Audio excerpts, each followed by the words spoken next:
अस्सलाम वालेकुम। आज हमारे साथ रिजवान यूनुस। आप आज इनसे सवाल करेंगे पाकिस्तान की सियासी सूरत क्या है। बिस्मिल्लाहिर्रहमानिर्रहीम। वालेकुम सलाम। साजिद साहब, बहुत शुक्रिया आपने वक्त दिया। तो हमारे मुल्क की जो सियासी सूरत है वो आपके सामने है।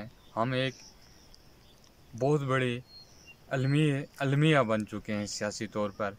हमें सोचना होगा, हमें अपनी नस्लों के लिए सोचना होगा। अगर आज हमने सोचा ना तो यकीनन हम मिट जाएंगे, हमारा निशान मिट जाएगा। तो सबसे पहले हमें अपने ऊपर वो लीडर लाने होंगे जो हमारे मुल्क में रहते हों, हमारे मुल्क के फ़ैसले इस मुल्क के अंदर हों, ना कि लंदन में बैठकर इस मुल्क के फ़ैसले किए जाएं या दुबई बैठ के इस मुल्क के फ़ैसले किए जाएं। हमें लीडर की ज़रूरत है, हम लीडर का चुनाव करें। सच्ची बात है, हमारे मुल्क में लोगों को अच्छे और बुरे की परख ही नहीं है कि वो किस चुनाव ही नहीं आता कि चुनाव कैसे किया जाता है। हमने कितने लीडर ज़ाया कर दिए हैं। इस वक्त हमें उन लोगों को सपोर्ट करना होगा जो सही मानों में अवाम के नुमाइंदे हों, उनको असम्बलियों में भेजें।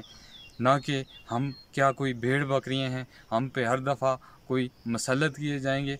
हम इस चीज़ को समझें और इस नज़रिए पे आ जाएं। लीडर कोई भी हो, जमात हमारी सियासी कोई भी हो, सबसे पहले हमें वतन अजीज़ है और वतन उसी सूरत में तरक्की करेगा जब मुल्क में सही मानों में जमहूरियत होगी। ठीक है, बहुत बहुत शुक्रिया।